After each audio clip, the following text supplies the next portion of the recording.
Hey guys, welcome back to Fish for Thought. Glad you guys can make it. Happy Monday, and it's time for another fish tank review. Is my filter too strong?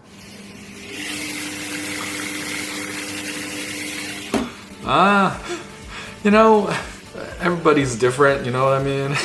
No, okay.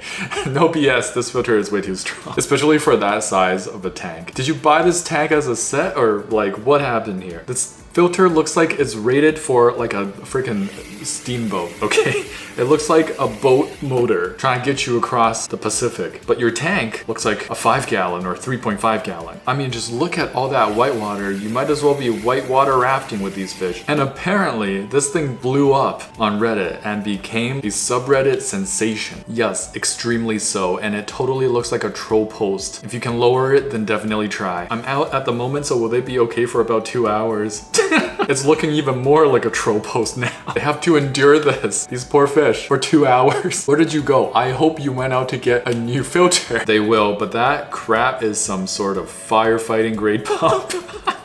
If there is no adjustments, what if the only adjustment you can make is to make it go even stronger? I bought it for 15 quid thinking it'll be okay, and it's on lowest setting. Oh my gosh, I was right. That's the lowest setting. I want to see the highest setting, please. Oh, this guy. I want to see the highest setting now. Just maybe without fish being in there. It'll fire itself right out of the tank. That's a speedboat, my G. I'm crying. Why are they being power washed? If you want clean fish, you gotta do what it takes. If y'all watch SpongeBob, you know that fish don't use soap. We learned that in elementary school, y'all. All jokes aside though, I do have to say 2 hours should be okay, but for any serious inquiries about big ass slow filter blowing crazy whitewater across their smaller tank, that is actually 100% not okay. I use to trap fish for research purposes, doing like fish counts and stuff like that, and sometimes there are mistakes. We'll put out these minnow traps. You're supposed to put them in calmer water. If you put the trap in a very robust stream, going very fast, creating all this whitewater, if the fish actually do go into the traps, they are trapped in it and they don't have an option to rest. And by the next morning when we go check on the traps, it doesn't happen often, but I've seen a couple times, the trap is just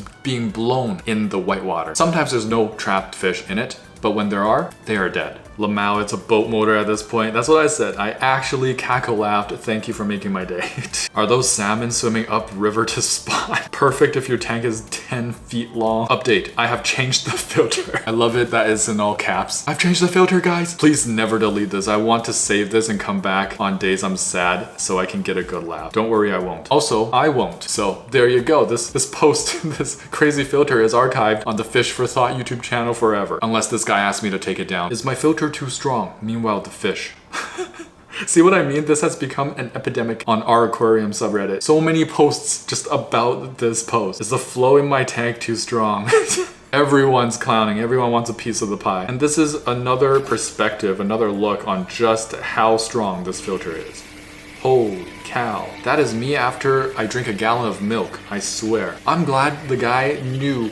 I mean, I guess it's not that hard to know something might be off. Like, that much water pressure in such a small space really does kind of make you wonder, right? This would be great for like a fake volcano feature, perhaps. Perhaps a geyser, you know, if you're doing a Yellowstone feature in your biotope. Incredible, 5 out of 5. What a way to start our Monday morning, eh? Hey noobs, it's your girl Millie, head of marketing. Smash the like button, I want more millet seeds. Support on Patreon and get access to Fishkeepers Discord. We have giveaways now, and something big is coming in the new year. BYE. Shinobi with a 9 sent in their first planted tank ever. It is a 20-gallon long. They don't have any stocking yet, but they are thinking about panther crabs, silvertip tetras, and cherry shrimp. The decor is not all natural, but even that ornament looks, it can get away with it. I would highly suggest replacing that with a rock or some wood. A lot of people, when they first get into planted tanks, if they have the budget for it, they'll buy an overabundance amount of plants, and the plants don't even really look like they should be there. But this is like a sensible planting. Coming out of these rocks, these crevices, 4.38 out of 5, keep it up. Chat, is this normal? So I got a bunch of these suckers and they get into all sorts of shenanigans. Within the first 24 hours, 2 of these guys climbed into the heater compartment and the filter outtake compartment in the Fluvoflex 9. Frickin' Borneo sucker reticulated hillstream loach pieces of shit. This is pretty normal behavior. They get into like all sorts of crap, especially because they really like water that is faster moving. It's pretty fast moving waters in that sponge filter, so it also probably feels safe in there because it's like a little crevice. Genesis Aqua sent in their 5.5 gallon Riverscape. It is currently cycling, but it will be stocked with Betta and Cherish. This is a beautiful tank. You have to fertilize substrate down under, capped with some beautiful sand and little pebbles for texture, bigger round rocks in the back. The Sacellii Flora is going to be super bushy for you. I see some Cryptlucens, I believe. 4.35 out of 5, keep it up. Update, surprised my dad with his second tank. Wow, we saw this back a few FTRs ago and the dad was just very excited for their first tank. It was much smaller than this. This is quite next level. 65, 75 gallon pretty much. And bro is just entranced, just like with his last tank. Wondering, are these your tanks or are you really giving your dad these tanks? Without asking him, it's a surprise. If I were to do that, my dad would be like, get this out of my house.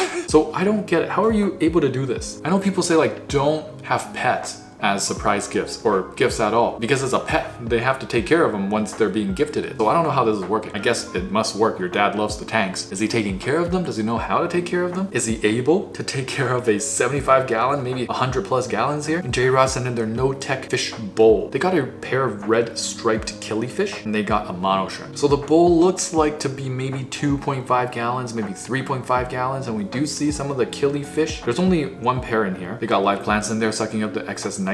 I think something neat about this is that killifish don't usually live that long. So they'll live for maybe like a couple years and then just return to the ecosystem. I think you might not even need to remove their bodies. It's kind of dark, sorry. The Amano shrimp will enjoy it, break it down. The snails, there's probably some snails in there and other critters. There's no filter, right? So the detritivores in this ecosystem will break down the bodies and then return it, the nutrients, to the plants. Incredible, 4.41 out of 5, keep it up. 7 days apart. Okay, so this is day 1 and boom. Day 7. Limnophila Sacellii Flora, one of the craziest growing plants, stem plants that get super bushy. They don't melt. They go into your new tank conditions and they go, hippity hoppity, we are here to play. This is my property now. What's changed? I don't care. I'm growing. It don't even matter to them. Perfect plant for if you want that bushy, fast growing stem plant experience. First planted tank by STXR. Stixar. They got low tech, no filter, no heater, and it's a 20 gallon high. They got 1 male betta fish and a school of endlers. That is your first tank. That is pretty incredible. You got some lava rock sand substrate. Perhaps it is dirted because if it's just sand, I can't see the valleys popping off like that. Honestly, just keep it long, man. Don't even trim it. It looks super amazing just dangled over your whole fish tank. Betta is a short fin. Nice. Nice. 4.3 out of 5. Keep it up. What is wrong with my fish? Oh, shoot. Oh, no. Bro must be dead by now. Rest in peace, bro. I'm not Catholic. Most likely, you know, this looks like shock. If the fish wasn't acting like this before, there could be some, I don't know, looking at that artificial decoration of a pineapple, there could be some chemicals leaching off of it. There could be like a sticky resin thing that wasn't peeled and cleaned before, you know. Artificial decor can be like that sometimes. Or there might be some soap that increased the pH too much, got in contact with the fish all over it. A very basic pH destroys nerves. It's like toxic to fish. This does really remind me of toxic shock. Dish detergent, I don't know. Dish sponge, did you wash your hands with just water for a little while and not just have washed dishes before you put the fish in the tank or do some tank maintenance? That's always like a perpetrator. There's a lot of things that could have went wrong, you know? What are your water parameters? How cold is the tank? Usually people don't make the tank too hot. They're not out here burning fish, but they also have to think like you can't shock the fish with icy water. Also your heater, is it malfunctioning? Is there a leak? If there's a leak, the heater can gradually leak out chemicals or electric shocks into the water. Water is really conductive. What a beautiful fish. Vibrant colors. So that's telling me that this happened really quick. The fish did not have the time to get sick even before dying. And this guy is living his best life. Perfect feature, by the way. This is like Disneyland for the shrimp right now. Marimo moss ball tumbling in the sponge filter. Who came up with that? Having the time of his life. Got a little dizzy at the end there though. My pleco is such a bully. Okay. That's a Corydoras. Oh, they're, okay. Oh, wow.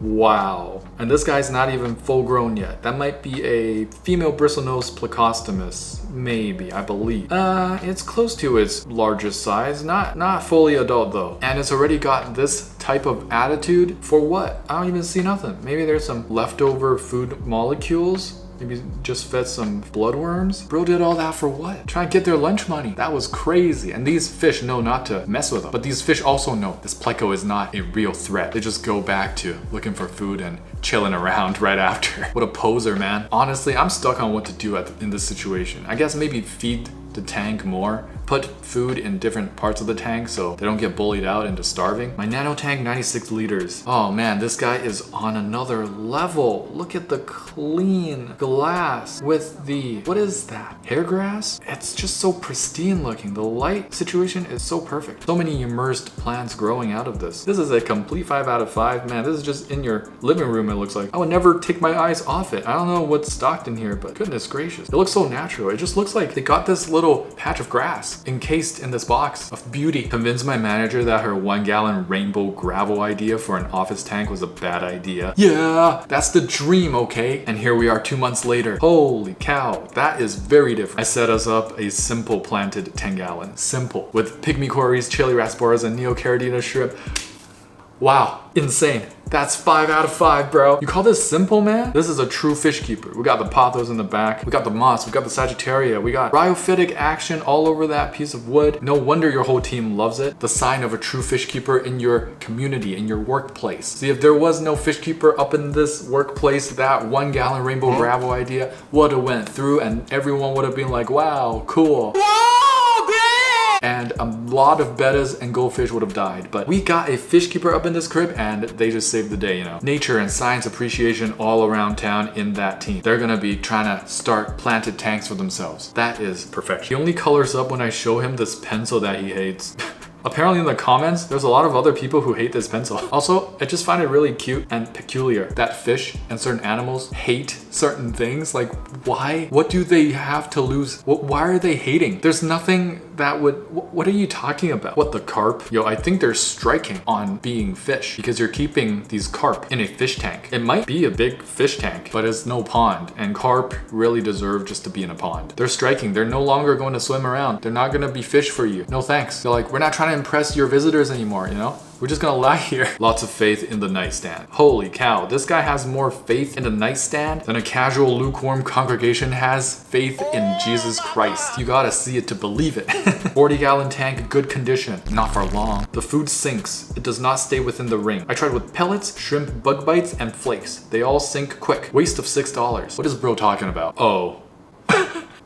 Waste of $6, that's much better than waste of like human intellect. Bro, what are you... Bro, I'm out. Well, the first employee tried. Enjoyed my visit, but the place looked run down, pretty pricey, but what stood out the most was the guy helping us kept refusing to give us the fish unless we got a giant tank. I got a 3.5 gallon tank. I think it can handle at least 2 tiny fish. Literally waited for him to go to lunch and someone else helped, who did an amazing job. If you know, you know. The last guy who helped indeed did not do an amazing job. The first guy was a real one. I bet the employee was just trying to get him to get a 5 to 10 gallon fish tank, and this guy's like, giant tank. No, but who knows? Maybe this guy's a planted tank ecosphere creating master. And to those people, 2 tiny fish is nothing. They can make it work. Heck, I can make it work. Hey, welcome back to the end of the episode. Thank you for your support. Thank you for watching. I hope you guys enjoyed this episode. But before I let you guys go, here's this week's Katwa. What is your favorite post from this episode of Fish Tank Review? Make sure to timestamp it in the comments below. I'll see you guys there. And if you enjoyed this episode, please smash that like button and subscribe. There'll be more videos to come, and don't forget to get your hands wet. Tetra, we in a spot, coming in hot. Ventral fin dot, acclimate that. Where my shoal at, clear my fin rod from Characiformes to Paracherodon. Hold on, there's not another fish that you can wish for. Lit fam says I finna one. I finna gone 3 days without furt. I'm an addict, like fanatic. I'm a baddest, no tabs, only dirt. My Cory gang so loyal, black Tetra go skirt. We came to play, came to silence. Gang.